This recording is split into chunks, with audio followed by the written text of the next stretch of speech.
Welcome to Epicenter, where we feature business leaders, entrepreneurs, and innovators from around the world, especially here in Asia, who have something to share. And today, I'm with Saad Hameed. Did I say it right? Yeah, you say it really right. Saad Hameed, who is the CEO and co-founder of Game District, which is probably one of Pakistan's leading gaming companies, if not the most leading one. You talk about being a design thinking advocate, a gaming industry trailblazer. I'm so excited to have you here today. I'm really excited to be here. The atmosphere is really cool. The people here in Thailand and in the epicenter is really cool. I love the vibe, and I wanted to be here for a while now. Yeah, well, we're very lucky to have you. You're here on your personal holiday. Yeah, I'm here for the personal holidays, but when I see this opportunity to meet you and the team, I would wanted to come here and wanted to see the vibe, and I love it. Yeah, well, it's kind of we're all in the holiday spirit, and so I think when people hear this episode, it should be probably in January sometime. But anyways, so we're going to talk a little bit about first of all the thing that you've built your business on. I just want to start with a question because I was reading an article about the future of the Pakistani gaming industry, and there was a number out there of like something like $300-400 million, and what is the Pakistan gaming industry potential right now? I think it's crazy to say that the industry is 300-400 million. It could be a $300-400 million industry. I would really know. I think right now the industry is more than $500 million industry already. I think it has the potential to be a $5 billion industry by 2025 if everything will be aligned by together. When I say everything will be aligned together, it's the government, the working companies and everything, the banking system. Yeah. I think if everything comes aligned together, it could be at least a $5 billion industry, and it is the next Vietnam and the Turkey for the worlds. So when I say Vietnam's and Turkey, we're already going out there in a slow speed because we see that we have a lot of challenges. The banking challenge is the biggest one right there in Pakistan, but I think we are trying to solve it by all together, and I think it would be great to see Pakistani companies emerging to the biggest companies in the world by 2025. Well, I mean, the potential is there, right? It's the fifth most populous country in the world. Yeah, it's the fifth most popular country in the world, and it is the second largest Southeast Asian market in the world after Vietnam's in terms of developing and exporting the games around the world. So it's really really amazing. It's really amazing. Saad, let's rewind now, because you're from the gaming industry now, but you weren't always from the gaming industry. Tell us your story. How did you get from wherever you were to here? I think my story has been really really phenomenal. When I rewind myself and I see my stories, I was just seeing the dots have been connected really well, and where I am together, it's been with a lot of people's help and everyone who helps me to craft down my career. So I was a textile designer, I was just in Nice. university, having a textile degree, and when I wanted to get to my thesis, I see that I don't have any money for my thesis because in textile designing you need a lot of money to build a thesis. So I joined a company where they are just trying to develop some games for the mobile, and the mobile is it's for me the mobile is Nokia at that time. This was what, 2000? It's 2009. Nine. So I was just see iPhone for the first time, and and there was an app where I see that you have this rain on your screen, and you just scrub it, and it just take the rains drop off from that. That's actually made me think about this, that how cool is this device. And from that period on, I was just start working on the games and everything. I just love drawing and everything, making cool buttons, cool UIs. So it started out there with my first company. And then in 2014, I went to US, which changed the whole narrative for me. And things I've seen that how people are working out there, and I met a couple of cool people like who were working in the industry at that time, Trey Smith, Peck, and all these guys were really really enjoying this mobile persona and Yeah. enjoying their featuring companies out there. So at that time, I believe that there is a lot of things to do seriously in the mobile game industry in Pakistan. And I just call my best friend who's just with me from class fourth. He was into the game industry too, and I've told him let's build something really amazing for the Pakistan. The thing which hits me and inspired me the most, it's YC. It's Y Combinator in Uh-huh. US in San Francisco.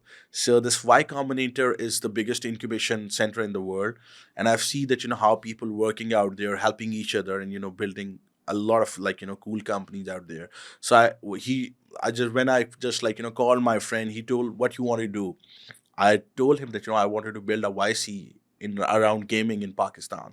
So he told and what you think it would be. So I told him that in Pakistan, developing games is not the biggest problem. The biggest problem in Pakistan right now is how to make an environment for the developers where they can just focusing on making games, and the rest of the things would be taken care by a company. Mm-hmm. So it would be HR, a space, legal, finances, operations, and growth. These are the things. You can't go and jump into something. If you go go and jump into something like this, it would be really hard to go and develop cool games. Mm-hmm. So I said we will create an ecosystem where we provide all these things, Like the centralized the structure. centralized structure, and Yes. everyone create their own games with their own freedom and experimentation, and then we'll do that. He loved this idea. He's always be on my side, Mm-hmm. and he's let's do that. And we started that in 2016, Mm-hmm. and at the start of 2017. By 2022, we are one of the largest mobile game development ecosystem in the MENAP region, Mm-hmm. and we are the fastest growing in the MENAP region. We have over 1.5 billion downloads in total, Wow. 450 team members, and we are growing day by day, and we love it. So that's the whole idea that from where I've started and where I'm, and the one interesting story about the name. So I was just sitting in the Garment District, New York, and my friend asked me, "Have you thought about any names?" I told him, and I'm using the Garment District's internet. Right Yes. there, it was in 2016, free internets and other spaces, and I was just using Garments District internet. I would say it would be really cool if we call it game districts, because we will have really different districts around the world with this name, and it would be under game districts. So that's how we started with the game district name, and rest is the history. We have two things in common now. What is that? One is the gaming and mobile industry. The Yeah. other is garments. Really? Yes. Wow. Yeah, I was in the garment industry as well. Wow. Shh, don't no one repeat that. It's a good industry to be in. No, the worst possible. The worst possible. But that was the family business. Wow. Yeah. Um, so when you talk about being a garment designer, I'm familiar with the terms of like plotters and cut and sew and Screen printing, and screen I printing. just doing that for the whole of my life, doing this t-shirt screen printing. And when I talk about the Thailand and Indonesia, the first thing comes in my mind is the batik. Yeah. Because I was just there's a fancy technique of this textile with a wax. It's called batik, and Yes. it's really famous in Thailand and Indonesia. Yes, yes. So there we go. Two things that we have in common. And then, so you basically found your way into the gaming industry, Yes. and you've talked about 2022 now that you guys are basically the biggest, one of the biggest players in the SEA. What is it? MENA. The MENA app region. What exactly is so Game District is basically a company that builds games that it publishes, or it also outsources. Companies can go to Game District to outsource their game development. So we have started our company as a game development company, Mm-hmm. but as I said, over the period of time, I believe that that is the not the most important thing for me. I think enabling people is the most fascinating thing to do. Like, by making games, I think I love it. But enabling a lot of people out there who just like have a lot of potential, but they are not like grown up to their full potential. That's something like I love. And working in a growing economy, I think that's the most challenging and the most fun part is that people are really talented out there. They are really like energetic and everything, but at the same time they don't have the right support system to like grow on.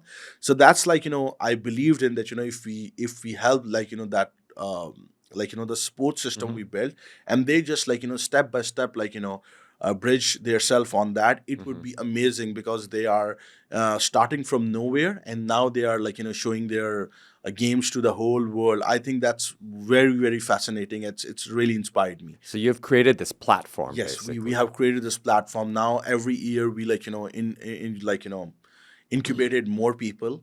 So every new people come into our company, they come up with an idea or something, we invest in them, we help them to grow, tell them the right ideas, what to do, what not to do, and the data we have is really like big.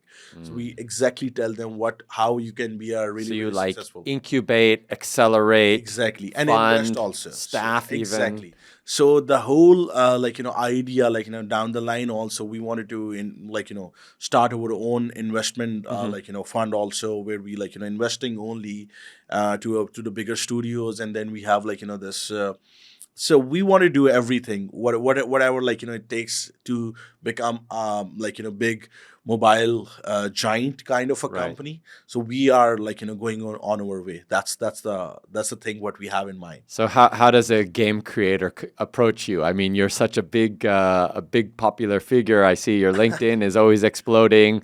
You're very humble there. Yeah. But if there's a game developer out there in Pakistan that wants to talk to you, is that possible even? Yeah, it's really easy. It's really easy. Just like send me a message on LinkedIn. I think that's the best thing.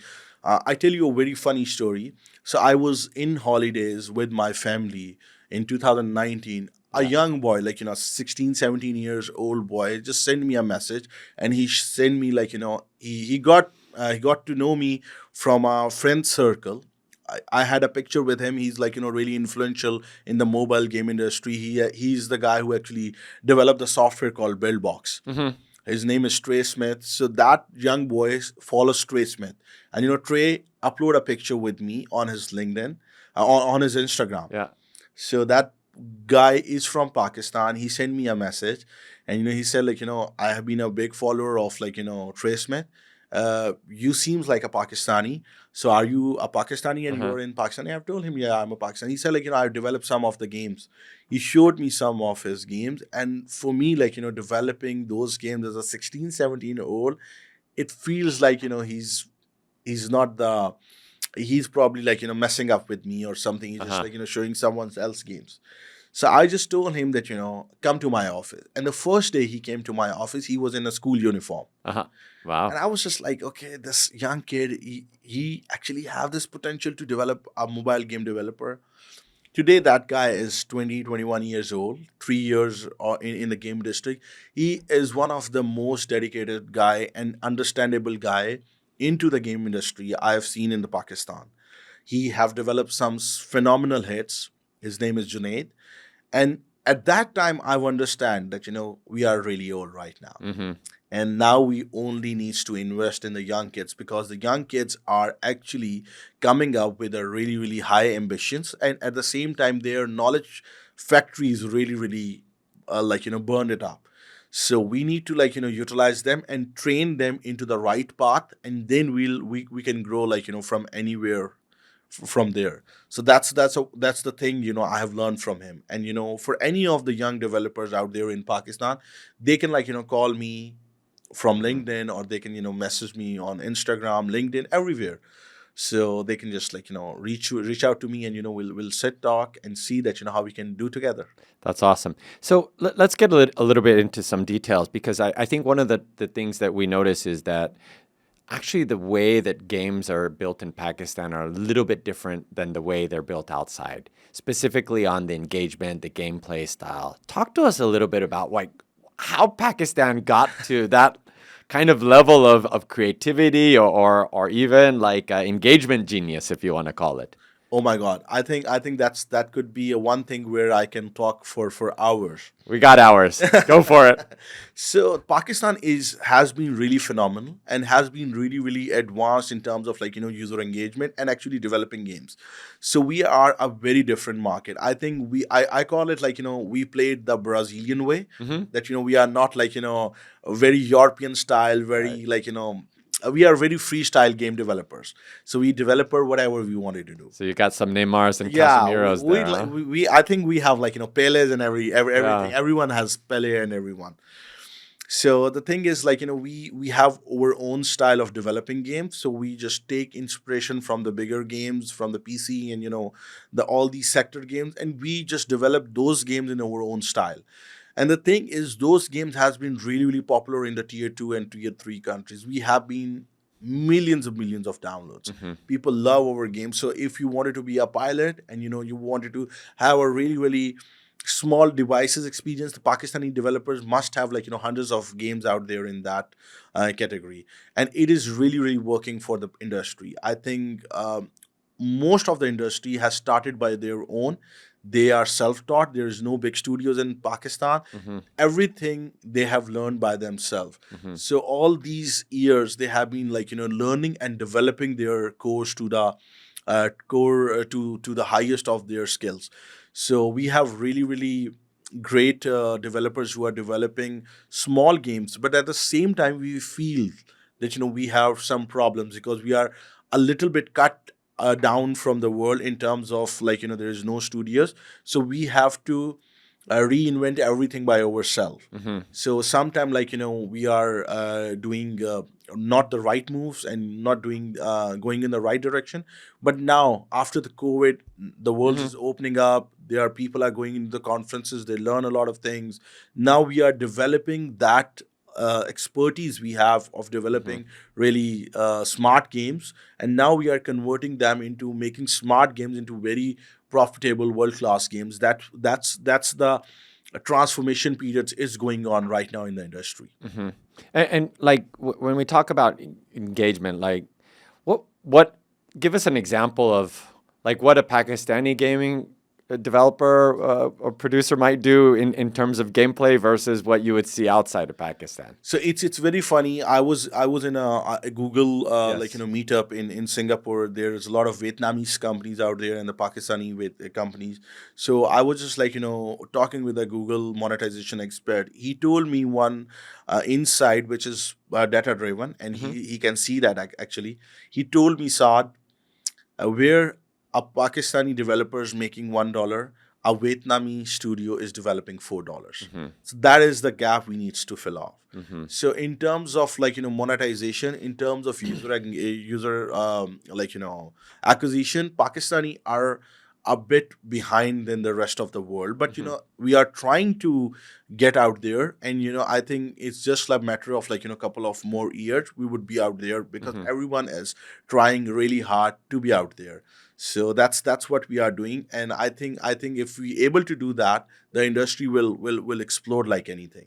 So that must mean when you hear that the monetization, it's almost a 4x difference, right? Yes, it's a 4x. $1 to $4. Yes, That means there's huge potential. it's a huge potential. It And, is. and there's huge monetization potential in Yes. the industry that you're in. Yes. What are the steps that you think the industry or you guys need to take to close that gap or to get move in the direction of the $4? Yes. I think first of all is engagement with each other. The thing is, the Pakistani game industry was one of the industry which was not engaged with each other, and now we actually stepping up. Last month we had the first Pakistani a developer meetup where there was 70 companies out there. Wow. It was phenomenal. We were just out there having dinner, and it was really good to see all of us together and talking with each other. Now we understand over the period of time that we are not actually the competition of each other. We are here to help each other, and we can actually build a really cool ecosystem. When I talk about the ecosystem, I really wanted to mention the Finland's ecosystem of Right. gaming. So if you're even a Clash of Clan, they just come to rescue you, to help you like anything. When I've seen that, it's phenomenal. Everyone talking with each other. They are giving you references of each other's, and giving you the context that they have. I think that's how they develop, and that's we call it the Vatican of mobile game. Mm-hmm. Mobile game, it's Helsinki. And Yes. I think everyone is really helping, and that's how they build a really, really beautiful ecosystem. So I think Pakistan is going in that direction also. That should everyone start talking to each other. Now we wanted to help people with the more trainings. Mm-hmm. So because I think in the monetization and the user acquisition is something which needs to be have master classes, and Mm-hmm. the small scale trainings and the high scale trainings. Then we have technical trainings. I think for the technical trainings and all these trainings part, we have couple of companies Mm-hmm. who started jumping up into the ecosystem, and providing talent to everyone. The game train is an amazing example, which has started in couple of years back, and now they are training people, and those training people, and they are just getting into the industry, because there's a huge gap between the Mm-hmm. industry and the academia. So game train and all these other ventures like M labs are actually filling that gaps. So I think more people train within the industry people, and with the help of industry people, I think the gap will be there. And then we wanted to create some master classes, Mm-hmm. hiring resources from the bigger companies into the Pakistan. I think if we do that, the gaps will be starting slowly, uh, like goes down, and from $1 to $4, will get there.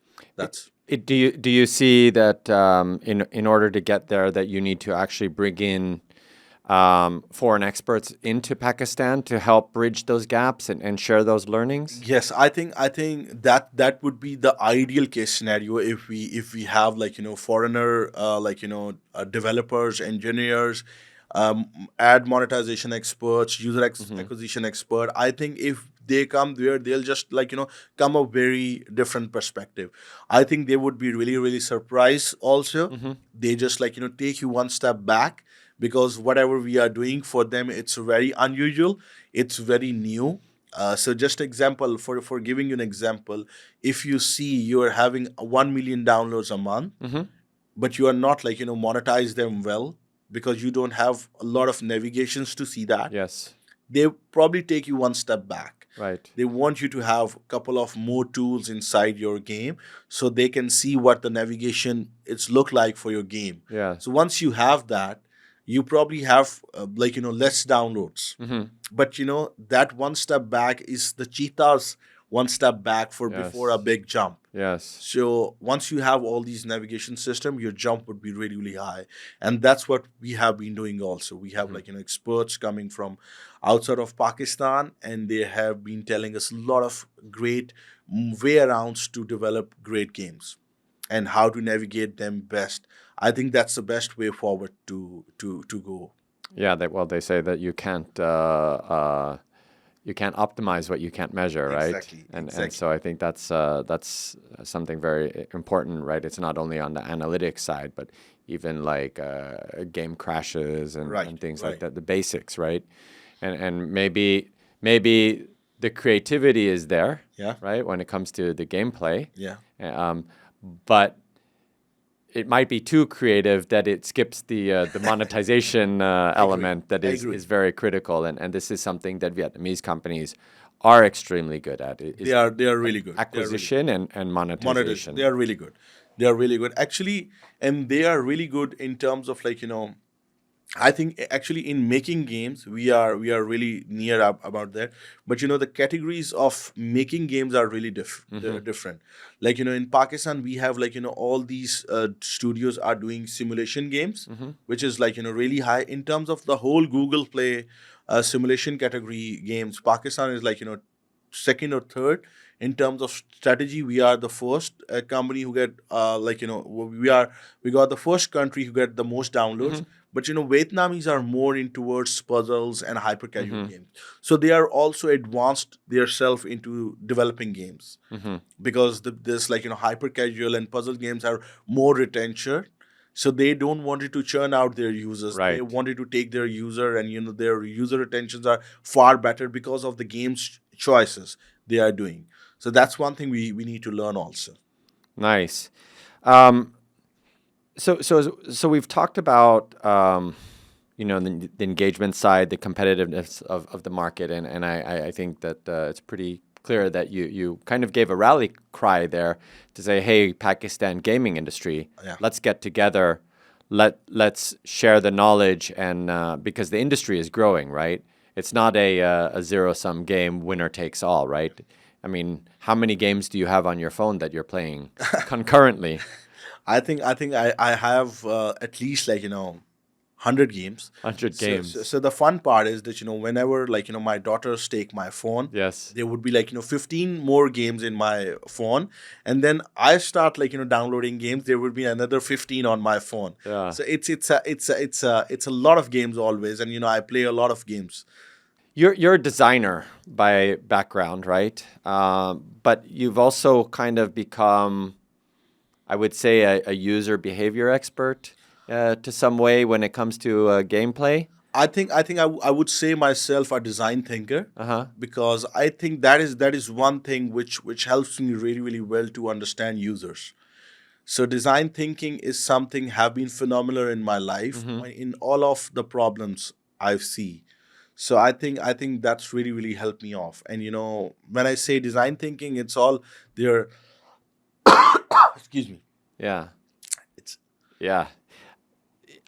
Can you talk a little bit more about this design thinking? It's very interesting how you take your background. It seems like, I mean, the garment industry is not too technical, but it can be extremely technical at the same time, right? Because it's so detail oriented. yes, it is. It is. How does that attention to detail carry over to this? I think whenever either you are into a garment industry, into textile, or any industry, at the end of the day, if you understand your user, it's the best thing. I was in London, and there was creative producers of Kings who just actually building their user acquisition techniques and everything. He told he just said one thing. He said we developed Candy Crush, and the Candy Crush is something we have developed around 35 to 45 years old female. Because he said why we have developed that, because we have user patterns and whole users persona of these audience, and we think that at the end of the day, a woman with a glass of wine is the best spender. So he said that's the persona we have developed. So when they develop this persona through design thinking, they do everything the empathy and all these stuff. They measure everything that how they want to do that, and why a user wanted to play their game, what is the reason. And when they are digging all around these things, they have a clear map that what their user wants. And when you have this highlighted thing that why your user want this game, you start developing that game around that. So that's the best way to start your research, and develop games around that. So What is the typical Pakistani gaming persona? I think for the Pakistani typical gaming persona is for kids who can't play games, who have more 13 plus content. So we just take those contents and make them for kids friendly games. So now a 9 year or a 10 year or 11-year old guy or girl can play that game into a simpler version without getting into too much UI UX, and they can just play really simply and feel themselves to be something. If there is a policeman game, so you just click, and get into the game, and now you are a policeman for the next 15-20 minutes. And that's the persona for the Pakistani developers has been grasping really really well. Pakistan, probably similar to many other places in Southeast Asia, maybe even India. It's not it's not a gaming culture, right? You didn't grow up with console gaming. You didn't grow up probably with Nintendo and things like that. When did this gaming like movement or kind of erupt? I mean, my assumption is that it happened with the mobile phone, and people understand gaming is on the mobile device, and it doesn't exist anywhere else, right? Yeah, I think it's very funny that Pakistani gaming is has been there for a whole years. So when I was just young, Mm-hmm. there used to be like small arcade station in nearby our houses, and Mm-hmm. they were like not one, it's hundreds in the city. And we go there, we just buy these tokens and that Yes. start playing the Snow Bros, Contra, Yeah. Street Fighters, and everything. And it was started out there. It was our first first a personal experience with the gaming. And from there it was never, because once you start playing these games there would be no comeback. And then all the brothers and sister and the cousin actually start collecting their pocket money to buy their Atari or Nintendo. Yeah.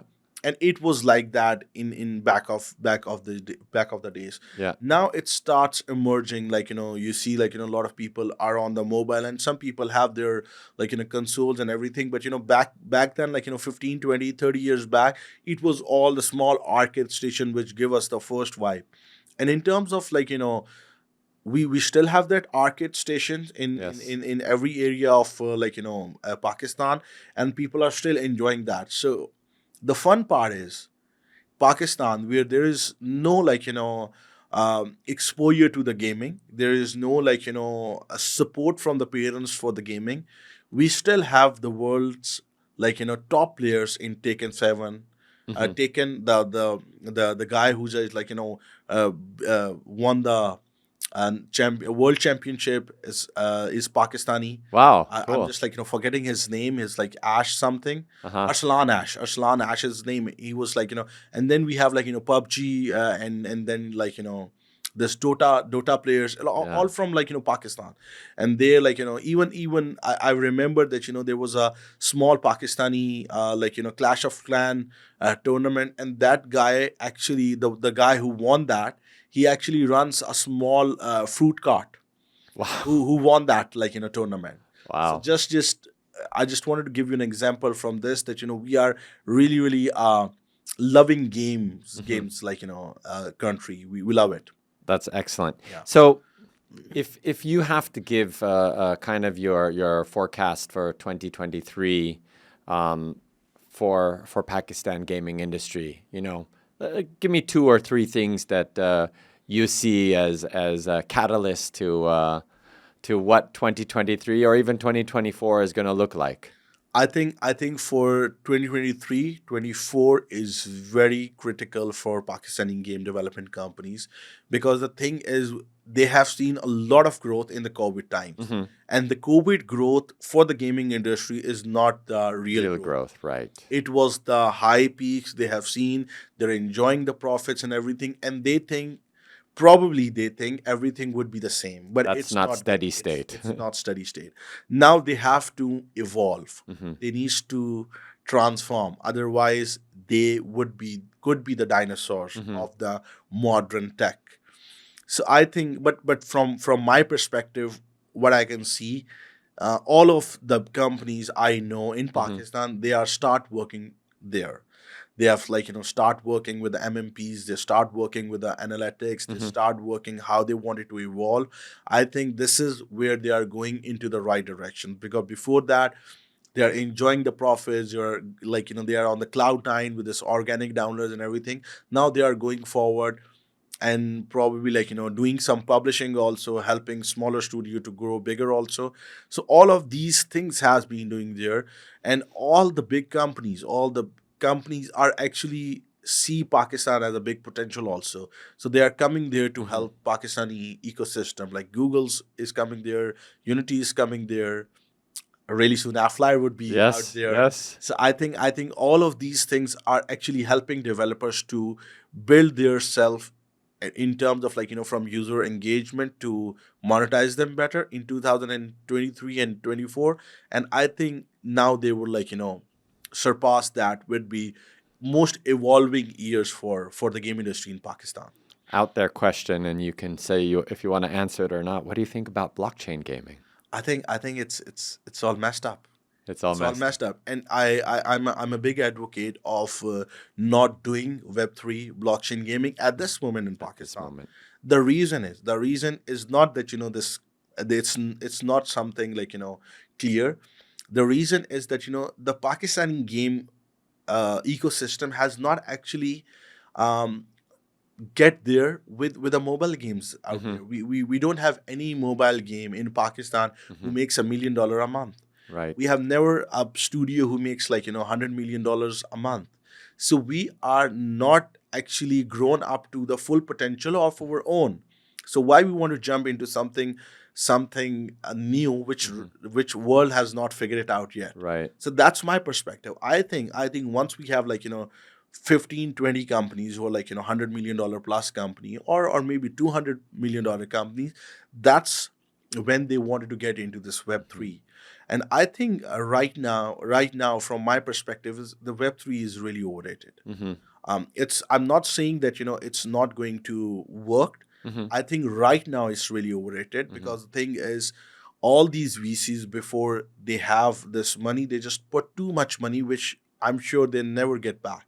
Mm-hmm. And all of the money which is getting there, just because they think it's going to change the world, Mm-hmm. they have invested too much money. And all the people, when they see this invested money, they just get into this, Mm-hmm. and they just make whole their company structure into that, and no one has delivered it yet. Kind of too much fuel on the It's fire. too much fuel on the fire, and it's going to be really, really hard for taking that money back. Yeah, and I would agree that you can't skip like Web 2 gaming or Web 2.5 gaming and jump to Web 3 gaming. The pandemic economy of Web 3 gaming was really about monetization, right? Play to earn, and that's it. That Exactly. was it. And we've seen where play to earn is today in terms of just looking at the incumbents in that space. Even if you look at Google Trends on play to earn, it's back down to where it was before it was there. I think the only thing is, the first thing is that people don't understand the complicated Hmm. things when it's come to the Yes. growing economies. So Web3 and all these cryptos is really a complex thing till now. It's only 1-2% of the Hmm. technical people or the elites who understand and wanted to make money out of it, but the rest of the people don't understand these complex things. Right. So the mobile gaming is really simple. Everyone can Yes. download and play that from the stores and everything, and our user behavior is about that. Now you wanted to change it, it definitely would be changed. Hmm. But I think the right idea for the Pakistani developers and everyone's who just getting into there, it's Web 2 gaming. I Right. think it has the real potential right now, Right. because all the R&D we have done for the last 10 years, Hmm. now it's the time to juice it out. Yeah. And then so one of my friends, he's a mentor to me. He told me that all the people who had never made money from the games, now they're into Web3. So he says anyone who's Yeah. made good money from Web2, just tell one name. And Yeah. I was shocked. Yes. And he said it's one thing I've just discovered, that the people who never made any money, now they're in Web3. Yeah. It's Well, I think if you look at what Peter Drucker, very famous economist, is innovate for today, right? Yeah. Awesome. So I like to wrap up these episodes with a quick fire round. Are you down? I'm good. Let's You're do good that. for that? Yeah, let's do that. All right. So here we go.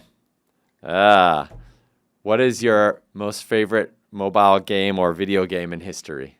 That's a really tough one. I think I love playing every game. Uh-huh. I'm not sure If you had to pick one. I think there would be a really, really tough one between a Mario and Contra. Uh-huh. But I would go with the Mario. Mario? Mario. Yeah, we all love Mario, Super Mario. Which person has had the most significant impact on you growing up? I think all of my brothers and cousins, Mm-hmm. because they are really hardworking, and Uh-huh. they are really, really they're really like beyond in terms of like study. I'm always like looking at them and see that how I can become like them. So I think they had really really huge impact while I was just growing up. What is the biggest misconception about Pakistan? There is not like one misconception. There's thousands of misconceptions. Like the first thing I think we the biggest would be that Pakistan is not safe. It is safe as hell. But is hell safe? Hell, No, I don't it's know. not safe. I've never been there. It's a wrong phrase to say that right Right. now. So it's a safe as heavens. Safe as heaven. Yeah, it's Yes. safe as heaven. I think it's very safe. People are really friendly out there. If you go out, it's very different. You will love the vibe, and I think everyone should come visit Pakistan once time. I think everyone who goes to Pakistan comes back and saying, what an amazing trip, what an amazing place, such amazing people there. The biggest misconception would be that you come back. that you don't come back. And what would you say like is the best thing about Pakistan? I know there's probably another 1,000 thing. I think the food and the people. Food and the The people? people are really really like it's really hospitable. People you love it. You go into the street and you meet all these people. You'll get the vibe. It's very different. It's people like mix it with Afghanistan and India, but it's not. It has like their own vibe.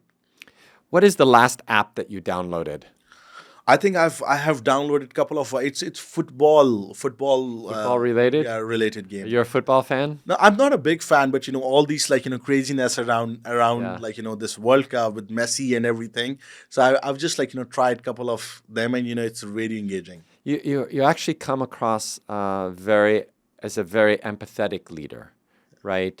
Some of the stuff that you write on LinkedIn really is very touching, and you wrote about Ronaldo recently. I thought that was very kind of you, right? To show, because you posted a picture of him crying, Yes. and you said that yes, I mean okay. it's okay, even if you are one of the greatest in the world, that you can cry in your moment of Exactly. defeat, right? Because everyone sees you as a leader or something.